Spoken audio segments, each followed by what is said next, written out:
Picture this. You're in the middle of a very serious, very official meeting. People are wearing suits, the room is probably fancy, and everyone is using their important voice. This is the Zambian parliament, a place where big decisions are made. Suddenly one of the members of parliament, a woman named Katuta, stands up. She gets the floor, and instead of a dry speech about budgets or infrastructure, she drops a bombshell. She looks around at her colleagues, the people running the country, and says something so shocking, so raw, that it makes the entire nation stop and listen. She said, and I'm paraphrasing here, that she regrets her own nationality. She wished she wasn't Zambian. Now hold on, let that sink in for a second. This isn't just some random person on the street having a bad day. This is an elected official, a person who literally represents a part of the country, standing up in the highest lawmaking body and expressing a feeling of complete and utter hopelessness about the nation she serves. It's like a chef coming out of the kitchen and telling you not to eat the food. It's like your pilot getting on the intercom and saying, "Folks, I have no idea how to fly this thing." It's a moment that shatters the polite facade of politics and exposes something raw and painful underneath. Her words weren't just a complaint, they were a cry for help, a flare sent up from the heart of a broken system. Miss Katuta represents the Chienje constituency, and she did something that, in politics, can be seen as brave or foolish depending on who you ask. She ran for office without being part of a major political party. She is an independent. And in the world of Zambian politics, being an independent is like showing up to a heavyweight boxing match armed with a pool noodle. You're in the ring, technically, but you're not really in the fight. Her statement was the climax of a story about feeling ignored, sidelined, and actively blocked from doing her job. She argued that she and the people she represents were being punished simply because she didn't wear the right party colors. The resources meant for her community, the development funds that are supposed to build schools and clinics, were being held back. Her voice, the voice of her people, was being muted. Let's zoom in on the main source of the drama, something called the Constituency Development Fund, or CDF. Now, on paper, the CDF is one of the best ideas in Zambian governance. It's a pot of money that is allocated to every single constituency in the country, regardless of which party their MP belongs to. The whole point is to decentralize development. It's meant to empower local communities to decide what they need most. Do they need a new school, a clinic, a borehole for clean water? The CDF is supposed to make that happen, putting power directly into the hands of the people. Here's where it gets messy.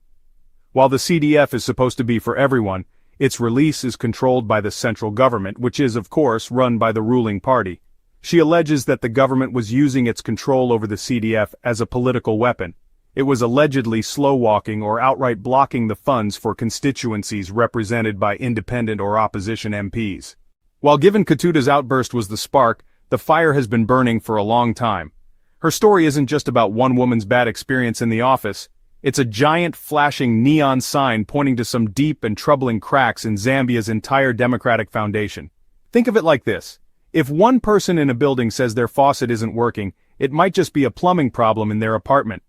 But if people on every floor, in every corner of the building, are all saying their water is cut off, you don't have a faucet problem, you have a fundamental issue with the building's water supply.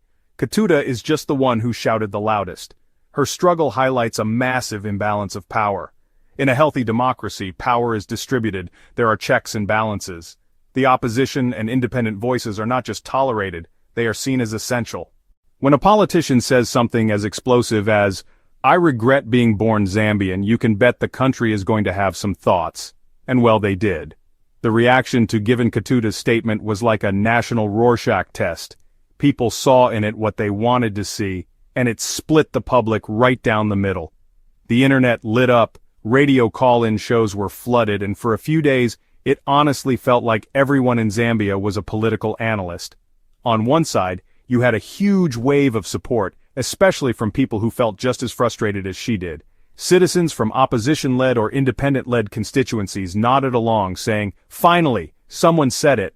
Of course, on the other side, there was a storm of criticism, primarily from the ruling party and its supporters. They painted her as a drama queen, an attention seeker who was being unpatriotic and disrespectful. And then there was the third group, the people in the middle. They were torn. They understood her frustration and believed there was probably some truth to her claims of discrimination. While Katuta's story made headlines in Zambia, The problem she's facing is not uniquely Zambian.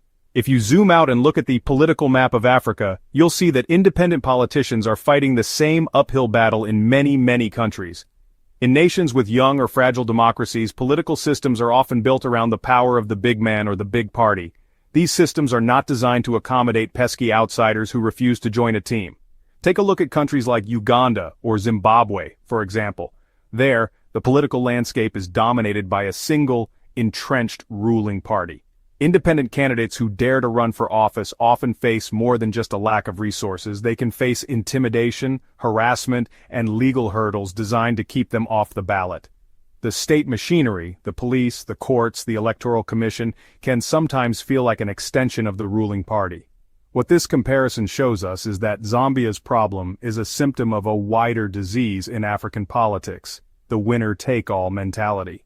So, let's bring this back to the person on the street.